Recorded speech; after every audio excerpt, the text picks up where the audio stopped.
I'm here today with May Graham from Super Cool Architects and Chris Denick, who's with Aquifer Beach, which is a water resource engineer. So my colleagues. And of course, we have a much bigger team than this, but we didn't bring everybody today. We have ecologists, we have heritage architecture, and we have social sustainability. So we've listened to what you've said, and we believe the Back to the River competition represents a really unique opportunity for London to build for its future by recognizing and also building on its past. Our approach mobilizes a philosophical shift in how we look at the water and our social, cultural, and ecological systems. We believe a landscape is both a setting and a historical record. This is especially true for London, with its rich and layered natural and cultural heritage. Sorry, I'm on my little toes here. What does it mean for a city to be both historical and to be modern? Our design responds to this question and to the dynamic qualities and forces that have shaped and continue to shape the Thames River and the City of London. We believe the forms and materials introduced in our design reference and expand upon this rich existing fabric. We respond to elements lost, like the forests of white pine and sycamore at the Forks, the river islands of Harris Park, and elements that are fleeting, such as the rush of spring floods. We have celebrated and reimagined these elements in a contemporary context. The Thames is a disturbed system where 90% of the natural vegetation has been cleared due to a mix of urbanization, agricultural, industry, and where the river flows have been tamed by dam upstreams. We do not wish to intervene to return the river to its pristine state. I think we're past that. But we do want to operate with these systems to generate a more resilient, functioning river.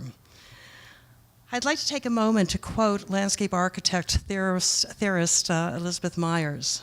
Sustainable landscape design must do more than function or perform ecologically. It must perform socially and culturally. Nature is not out there, but in here, interwoven into the human-urban condition. Our team has taken this to heart as an inspiration for our river corridor vision. We are aware that as they exist today, the Thames River and the City of London operate real separately, with their influence on each other, if anything, really a negative cast. We have the powerful spring floods. We have the contamination of the river with urban runoff and storm sewer overflows. And we have the fierce storms from climate change that we see much too often. Our design addresses and reorganizes this relationship. We know that the Thames edges expand and contract in response to changes to the weather and seasons. Its channel is remodeled daily in shape and form. Our proposal operates within this shifting gradient in the elastic zones of transition between wet, dry, river, and city. Our intention is to celebrate and enhance this gradient to bring new life and dynamism to the river and the downtown core, which is incredibly important, creating vibrant and diverse spaces that make downtown London a real place to be.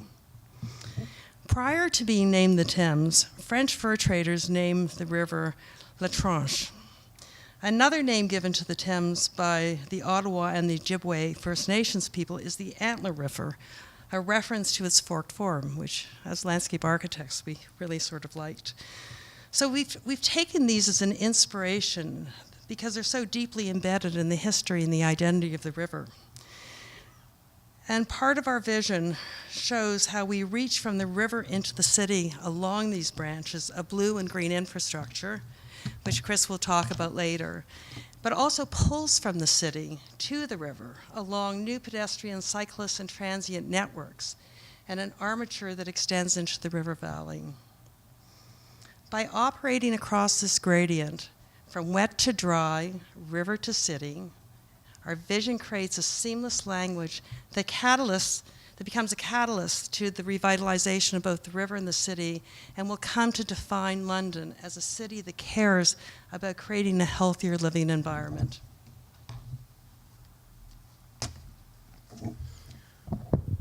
Our gradient strategy radiates the river ecology into the city core. At the same time, uses the natural topography to bring flowing water and animation to the surface of our blue infrastructure corridors. This is designed to reduce urban runoff and volumes reaching the Thames River. Our blue water strategy focuses on connection through disconnection, connection of the city to the river through our blue-green infrastructure corridors. And these are targeted along Dundas, Queens, and Dufferin in the Forks, and Wellington, Waterloo, and Colborne and Soho. These corridors support rain gardens, bioswales, and permeable surfaces, all which feature flowing water. These create a mental and visual connection between, as well as a guide for residents and visitors down to the river. The disconnection is achieved by applying and implementing low-impact development stormwater management techniques. These are decentralized, landscape-based stormwater controls, and they deal with stormwater in an innovative way. First, we deal with rainwater as a resource rather than a waste. We focus on runoff prevention. We treat rainwater where it falls, and we also create multifunctional landscapes. By implementing stormwater management techniques into everyday urban forms such as parking lots, roadways, sidewalks, our strategy creates a new system of aesthetic rain gardens and rainwater reservoirs, on-street bioswales that are designed to absorb, to clean, to cool, and to infiltrate stormwater. Many Canadian cities are beginning to realize the benefits of decentralized landscape-based stormwater practices, but almost all struggle to find a project of significant scale to implement these strategies on to realize the true benefits. Many are forced to go to smaller projects at pilot scales, 100 meters of road here, a small parkette there. Our holistic strategy is actually a roadmap for the City of London, provides a proven approach that capitalizes on the immense opportunity and frankly very exciting opportunity that's presented within the 20-year plan. More importantly, it allows the City of London to rethink, redesign, and reimagine what stormwater infrastructure can be in a modern city. As a water resource engineer, I've designed and built and constructed, monitored low-impact development and green infrastructure strategies across the country. And I can tell you 100%, these facilities not only work, they work extremely well. And in fact, they work better than any traditional stormwater practice that we currently have available today. And that by seizing each opportunity as is presented as part of this plan, by rethinking what infrastructure can be, the Thames River and the natural environment can be improved far beyond what any single approach or technology could ever achieve.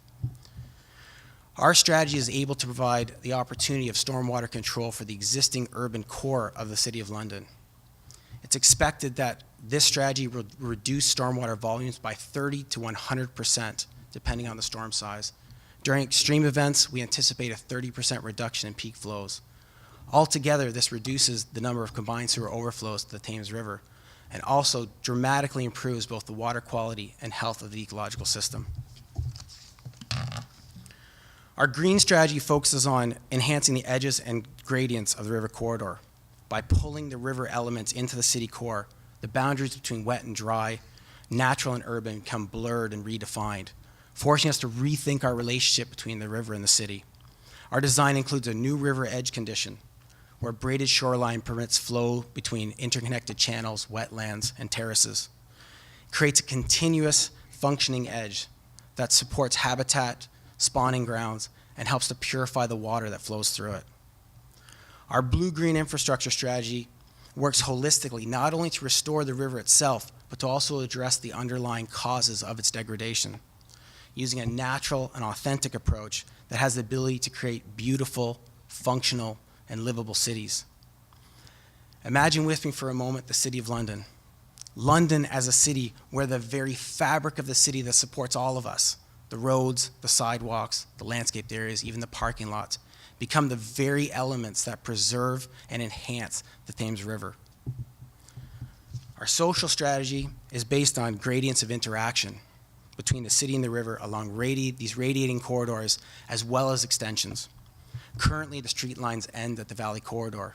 We looked at these as opportunities to extend those into the Valley Corridor in the form of lookouts, walkways, bridges into the Valley system. to create visual connections to the river, even from deep within the city core.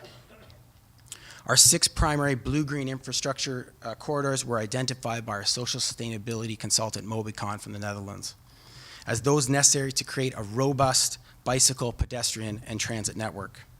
These perform as new hyper-functional mobility networks between the city and the river, and are capable of moving people of all ages and abilities in all weather conditions safely and comfortably to and from the river.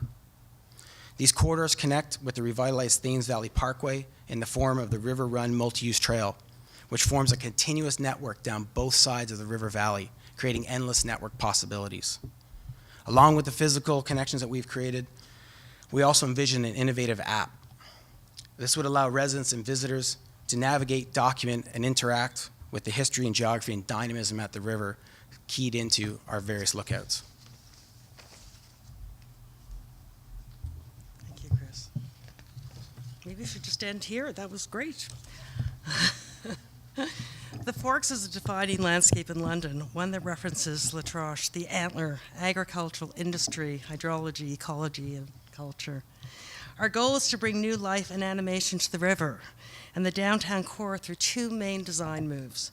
One, the enhancement of the river's flood resilience, filtration capacity, habitat, and the extension of these elements into the city. And the second one is the construction of new armatures that extend, what we call the antlers, that extend from the city into the river valley to create places for people next to and on top of the water. To achieve this, we've extended the street grids into the river valley as lookouts, walkways, bridges, creating a poetic and dramatic way of experiencing the river, and a path and perspectives rich in variation and views so that everything always looks different based on where you are. The enhancement of the river begins at the river's edge. Historic images of London reveal small islands amongst braided streams along the length of the Thames. This is one of the driving forces behind the Forks design, drawing these new flow channels along the river's edge and deep into Harris Park. For example, a new water channel in Harris Park maintains a steady flow of water to allude to the site's history as a river island and is buffered by an overflow dry riverbed.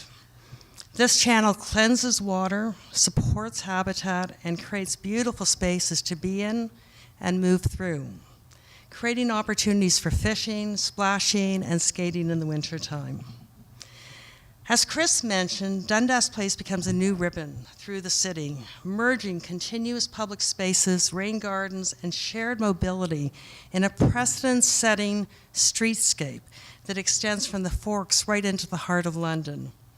This image shows a new braided edge at Harris Park, which creates a continuous, fluid shoreline that cleanses the river and invites new life and recreation at the water's edge. An antler bridge connects to Queens Avenue.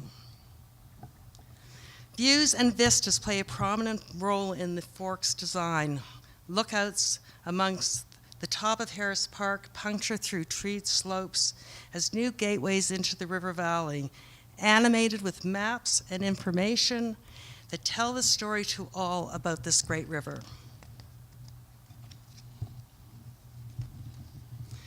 A poetic amphitheater and lookout at Dufferin Avenue builds on the existing natural amphitheater, conditions to create new capacity of seating and viewing for large events or simply for watching the activity of the river. Our Dufferin lookouts host 3 pavilions to service Harris Park with cafes, washrooms, rentals for bikes and skating, while also promoting new commercial interest and activity along Dufferin Avenue. And this is an iconic new sunning Belvedere, which gives new life to the West London Dyke, offering unique views of Harris Park and downtown London and connecting directly to the River Run multi-trail behind it. These are 6 of many unique moments we've designed to bring people to the Forks in all seasons, to spend a few hours, a whole day, create new and diverse hubs that will bring people back to the river to experience it like never before. The Kensington Bridge becomes our inaugural project at the Forks for diverting traffic onto Queens Avenue. Queens Avenue becomes a two-way route for traffic, a new BRT line, bike lanes, and pedestrian sidewalks. This allows the Kensington Bridge to be converted into a pedestrian, cyclist-only platform and the urban beach. Our goal in selecting our inaugural project was to create an extraordinary experience at the heart of the Forks, a must-to destination, not only for people in London, but for people all through Ontario and Canada, to bring people down to the river. Our inaugural project benefits from its unique setting above the Thames and its innate integration into the urban fabric and adjacent communities along Dundas. Similar to our proposal is our own H2O Park in Toronto, one of the first urban beaches that became an incredible catalyst for the waterfront in Toronto. Really popular, iconic, and now there's another one, and one in Kingston and one in Montreal. Really loved by people as destinations. Designed with our structural engineer, our innovative design supports new bridge extensions, which cantilever a maximum of 6 meters from the existing edge to offer unparalleled views from the heart. So what we're saying is we're going out 12 meters from the bridge, 6 meters on both sides. Soft beach sand rests on the lightweight deck and flows freely around the historic trusses. I'm being told to go fast and welcomes breezes to activate the butterfly. New pine forests will frame the landings where the bridge touches down, which again was a heritage idea that we brought forward. And this reference we believe is really important as well for framing. At night, we've designed a lighting system that casts a blanket of light to mark the high water lines that are present during the annual spring flooding. This installation will give all who witness it a sense of the dynamic and passive forces that shape the river. I just want to go back for a second, Mary, because you're moving me, and I think that we have to talk about our project. The existing bridge being incredibly iconic, cantilevers on both sides, sand, major pedestrian route, the real hub of London and the river. And we haven't done the silly little umbrellas or the Muskoka chairs, but it has its own incredible feeling that's very much about what London's about. And we don't forget winter, because winter is so important, and the unique vantage point and what we can do there by looking at the ice down below, looking at the flow, and certainly the water as a real major activity to be in. I'm going to talk a little bit about the Soho neighborhood. The transformation of the Victoria Hospital lands in the Soho area will serve as an exemplary design for future developments in the city and beyond. The design begins at the Thames River and stretches through Soho. Here again, as we did at the Forks, the lines of London streets are extended into the river valley as lookouts, bridges, and walkways, bringing people out and over the river and into the fabric of a revitalized Soho neighborhood. South Street is the primary east-west road in the neighborhood, developed as an enhanced tree-lined pedestrian South Street promenade. And parallel to this, the riverfront promenade the city is seeking can be found in the east-west promenade, a boardwalk that creates a strong material connection to the Forks. The promenade preserves the natural heritage of the existing vegetation along the riverbank while creating new ways to move along and beyond the valley edge. Colborne Street is developed as a strong north-south axis that leads from Soho out over the river. The four corners at South Street and Colborne Street becomes Colborne Commons, an important crossroads both historically and in the new plan. Views and vistas are paramount throughout. The cantilevered riverlook deck at the end of the Colborne Commons also creates and frames new views of the river. Together, Colborne Commons and the Riverlook become the inaugural project at Soho. Colborne Commons and the Riverlook create a procession to the river, and where the experience of going to the river is not just about the river itself, but about the journey of how one arrives there. The Colborne Building is one of London's most important heritage structures. Built in 1899, it was formerly a wing of the main Victoria Hospital building and deserving of both preservation and revitalization. I'll finish one more thing. Do you want to just skip through the rest of the slides? Our proposal integrates new structures, open spaces, and landscapes with the Colborne Building and creates an art space out of the Colborne Building and also a market square in front of it. The idea is that we're bringing the heritage architecture together with new meaning and new civic and commercial activities to create a really vibrant neighborhood. I'm going to skip through a bunch of that, but this is the river look outlook here that we're proposing that would get you down to the river with a canopy over top, the walkways that would also get you across the river. Can you skip to the next one, Mary? And here, the idea that the rainfall that we were going to create from the end of the artist studios and lofts would create this sort of playground that frames views of the river beyond.